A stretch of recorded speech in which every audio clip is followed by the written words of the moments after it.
The Defense Department, with a stroke of the pen, has quietly codified its right to deploy a lethal force against its own citizens. Now, I always thought that was against the law. I'm going to show you it in a second, but I think it's called the Kami Positanis or something. I don't know how to say those. Posse Comitatus. That's it. The Kami Positanis. It should be that. It should be the that. Posse Comitatus Act. The Kami Positatus. Like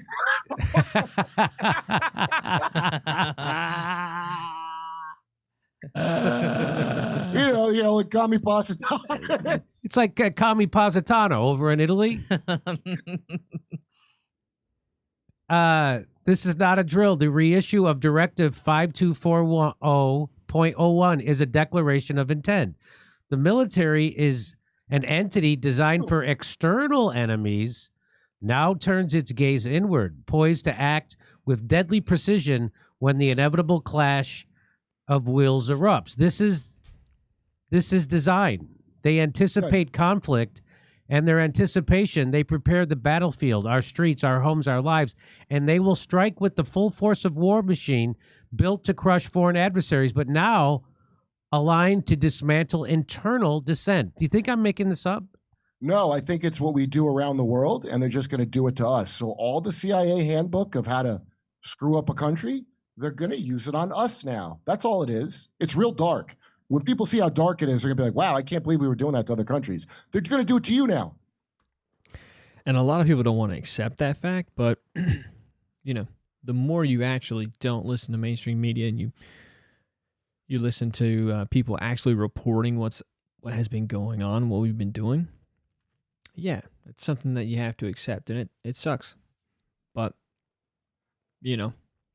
that's how you can accept that they're willing to do it to us.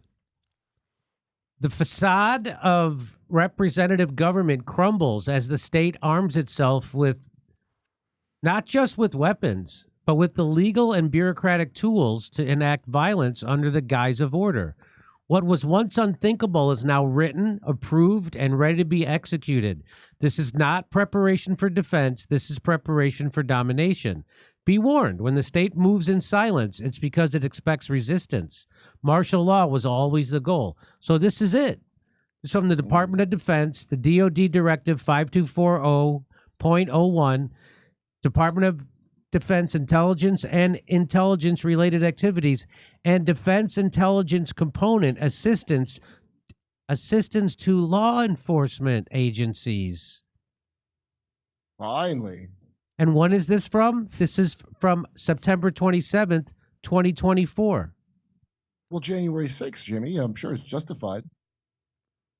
Oh, January. Look, I want to just clear up your misinformation, Jimmy. It doesn't say that in literal words. It just has a loophole where they can do that. And they probably won't, right? They're not going to use a legal loophole to do something crazy. So here it is, all the levels of authority. And I'm going to highlight this for you right here. Assistance in responding with assets with potential for lethality. So what that means is they're going to kill the military will now has the right to kill American citizens. That's what that is.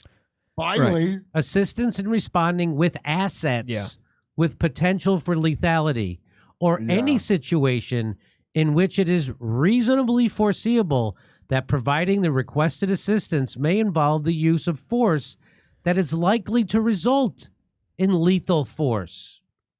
So assets is really scary. Assets. That could mean a lot of stuff. Assets means a lot. Including death or serious bodily injury. It also includes all support to civilian law enforcement officials in situations where a confrontation between civilian law enforcement and civilian individuals or groups is reasonably anticipated. Mm-hmm. So you know all those weird people that have been trying to kill Trump that have been popping off? Assets, they're not saying soldiers, they're saying assets. So that means anything they have at their disposal. And you know what they have? A bunch of killers they can activate at a moment's notice. They've been bringing terrorists in here, just regular ones. Yeah. That's a fact. And then there's ones that they make, which they make, and they can activate them at will. And I bet you they will.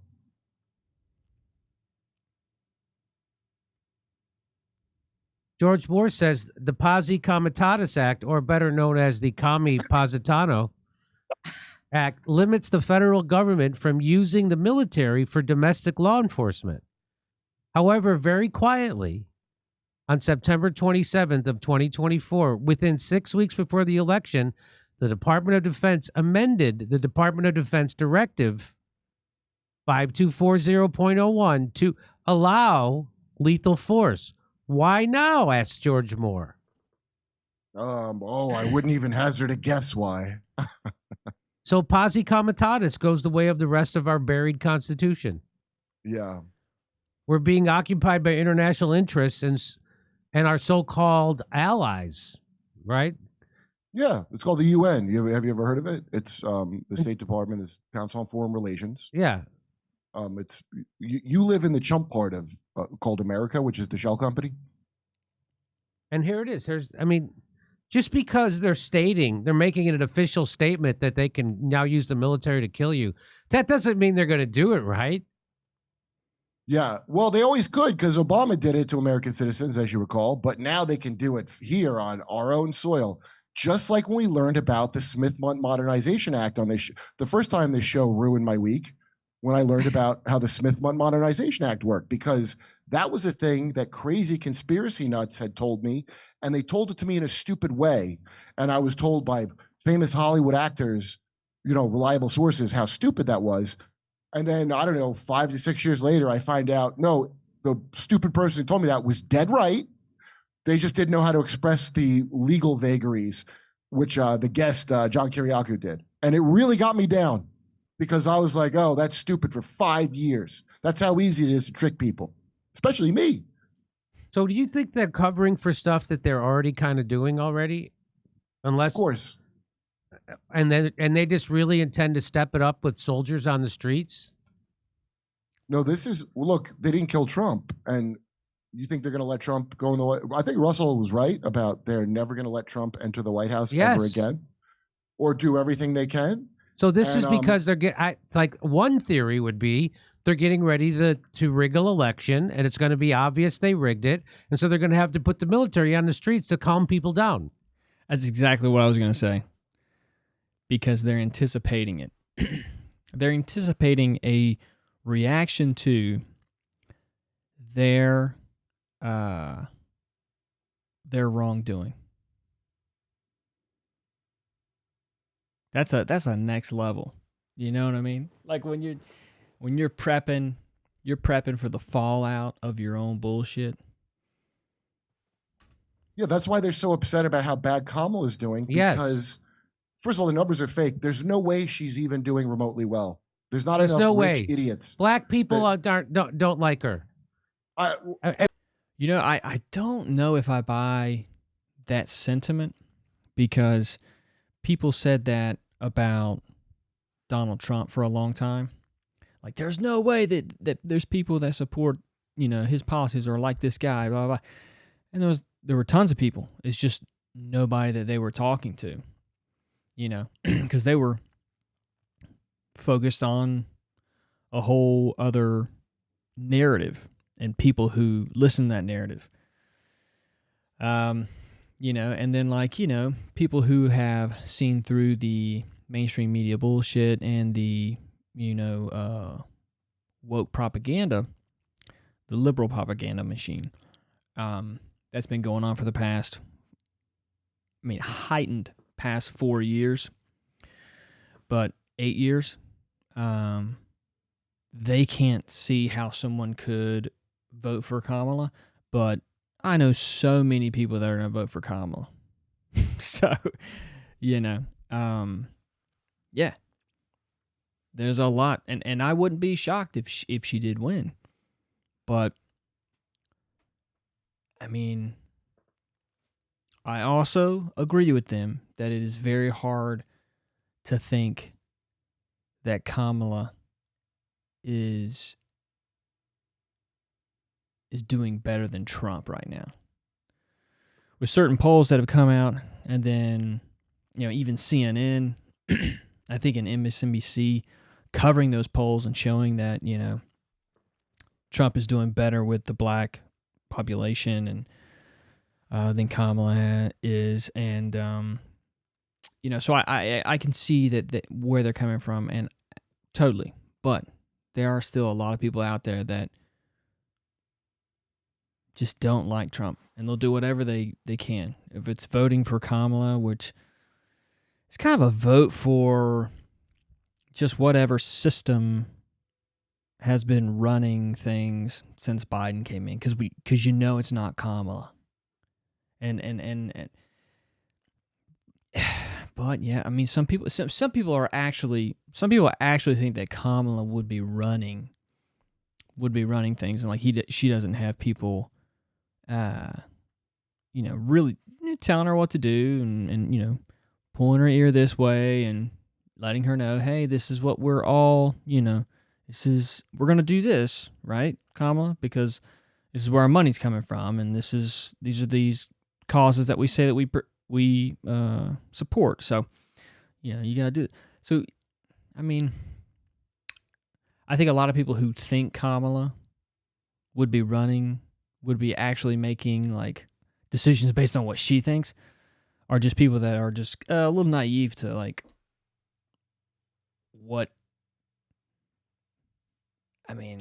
just the whole system. But that's a hard conversation to have with people, because you don't want to insult somebody's intelligence, and you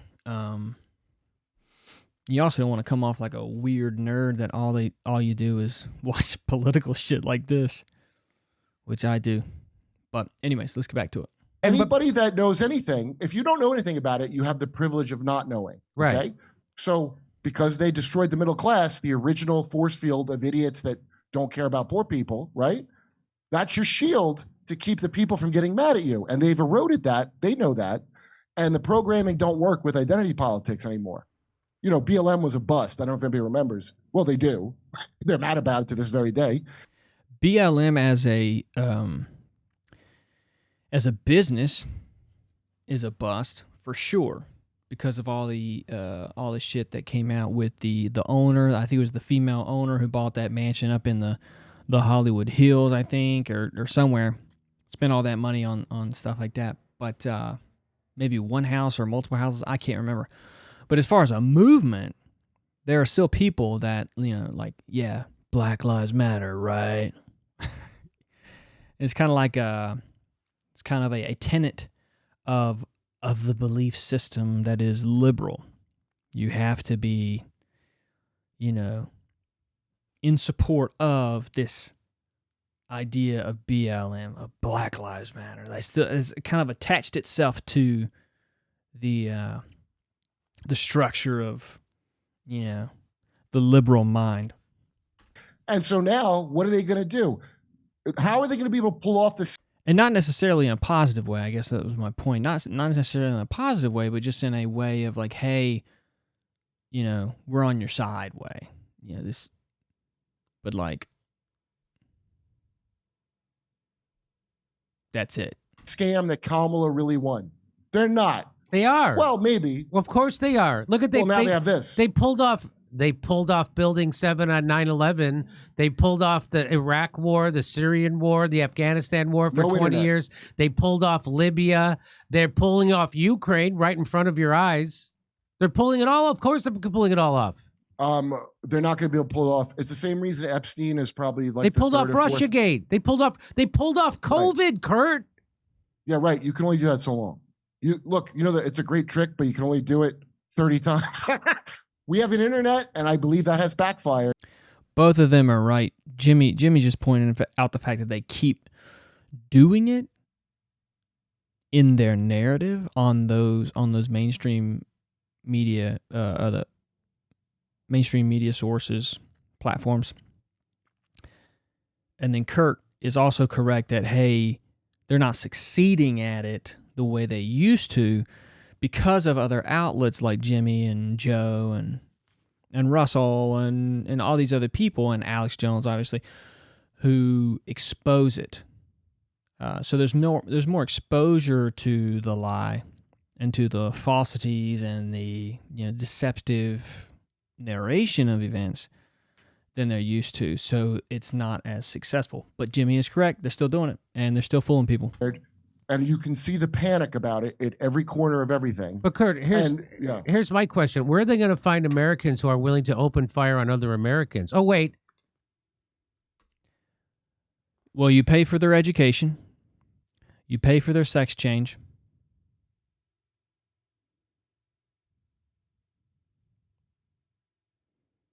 You give them housing. You give them free housing.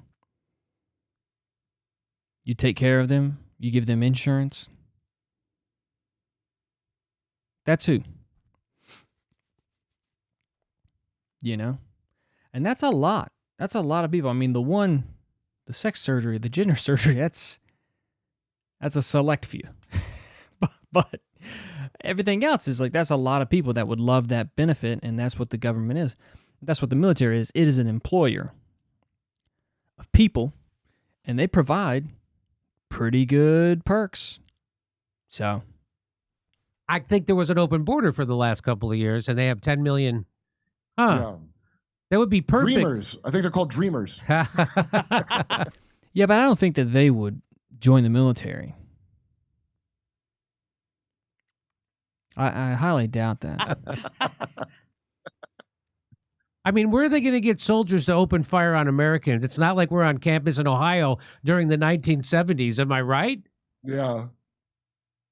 Yeah. That's one of their first projects, by the way. I don't believe that guy. I don't even know all his details, but I already can guess how they did it.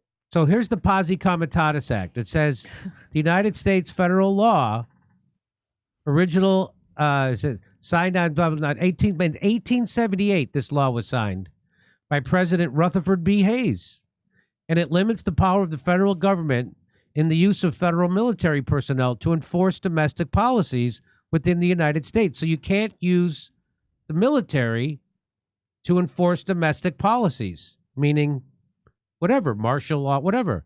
They used to do that a lot.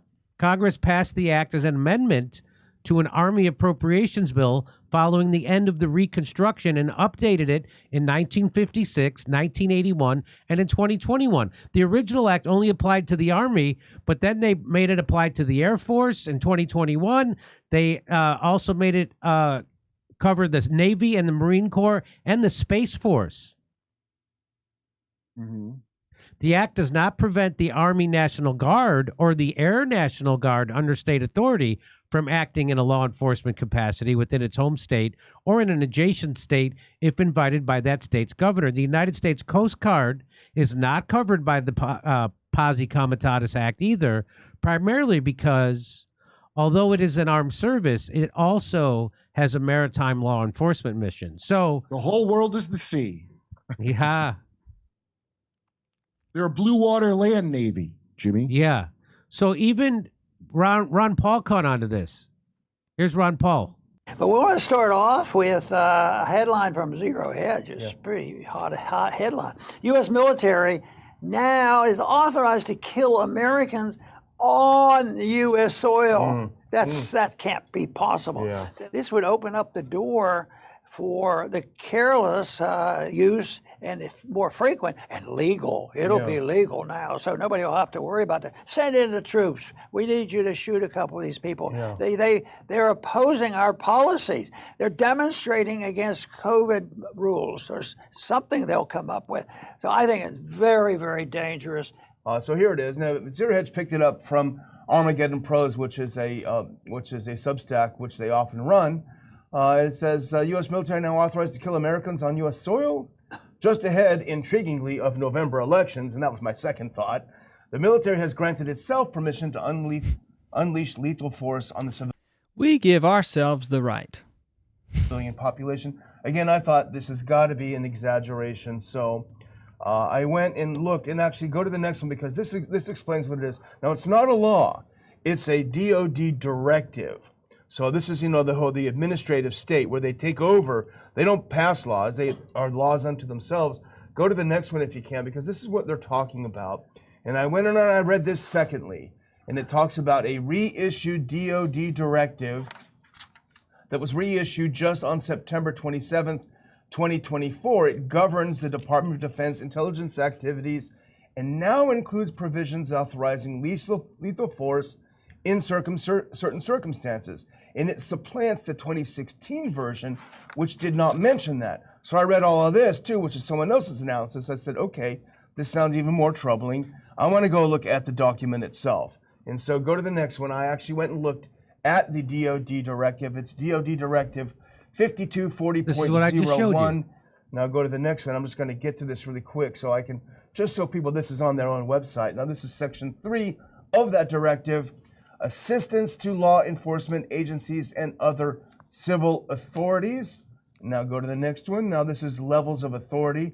This is And section there it is. 3.3. May provide. Defense intelligence components may provide personnel to assist a federal department or agency, including a federal law enforcement agency or a state or local law enforcement agency, when lives are in danger in response to such a request for such assistance in accordance with the following approval authorities. Now, here are the authorities. I'm sorry to get so far into the woods here, but go to the next one. Well, let's just stick on this. When lives are in danger, that's subjective, right? What is danger? How are you determining that these lives are in danger, right? That's necessary. But yet it's vague, and so when implemented, they can rely on that ambiguity and justify their actions, because they will just justify the danger or the perspective that they have that these lives are in danger. Responding with assets with potential for lethality, and I underline this, I highlighted it, or any situation where it is reasonably foreseeable that providing the requested assistance may involve the use of force that is likely to result in lethal force, including death or serious bodily injury. I'm sorry to bog the discussion down with that, Dr. Ball, but I really wanted to hone in on this is their actual document. It's not just someone's analysis. Jimmy, one other thing, because the National Guard, you think would be enough to shoot American citizens. They already are legally allowed Yes. to use several groups. So they need the whole army to be authorized to do that. So remember how if Trump got killed, there would have been under COG, continuance of government laws, and Yes. it would not have gone to the next person in line. Would have gone to Greg Gillett from NORAD, and he would have divided America up into zones. This is how it's written out.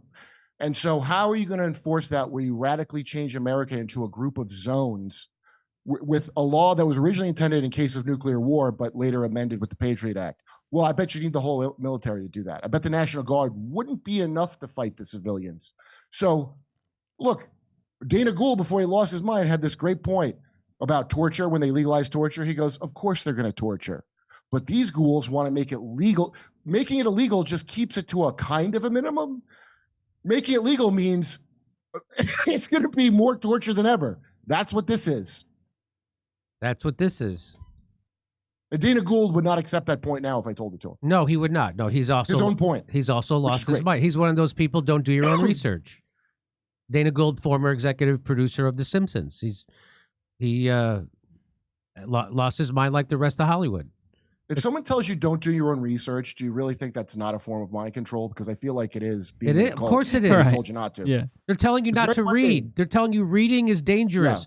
You should only reading should be left to the experts. Uh-huh. I You mean, have to that be is an such expert a in- far out. That doesn't. It's so absurd and so doesn't make sense. That what other conclusion can you have than a deliberate, some kind of hypnotic thing But that they all works do on it. some people better than others? Name a top comedian who didn't do it besides Joe Rogan, Who didn't say it? who didn't say shit like that. Right.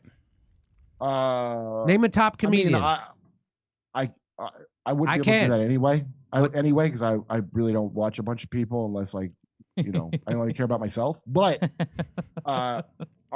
His point is, everybody thought they knew better than everybody else. And so they told you not to do your own research, listen to the experts, and I'm an expert, so listen to me. Because I agree with the experts? I guess that's what their justification for saying that was, but... I think it depends on how entrenched you are in a really good Hollywood job where you're rubbing elbows with big stars for it. And if you're not, you just wouldn't talk about it.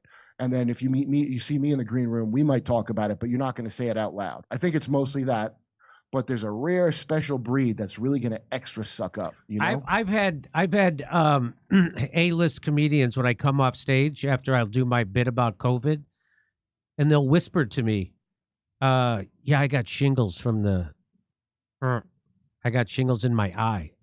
They'll whisper Yeah. to me their ailments. side effects. Yeah. Well, that's encouraging. They're just cowards and not full zombies. That's a glass half Yeah. full. Very fascinating.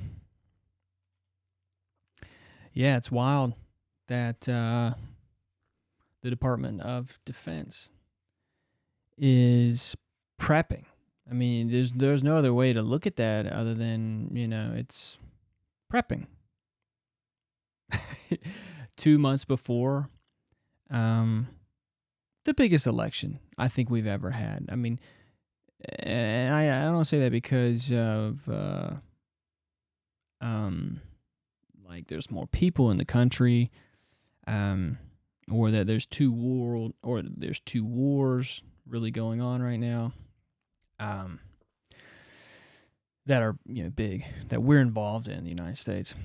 But I say that because I don't think we've ever had a president as hated, or a presidential candidate and previous president who has been hated as much as Donald Trump, which is a fascinating thing. Like, look, there's no way I can hate somebody as much as these people hate Donald Trump. I can't force myself to get there. And I'm trying to figure it out. I'm trying to understand like why people despise him so much and want him to die. Like it's really sad that someone is that controlled. Their whole spiritual life is controlled by this one man.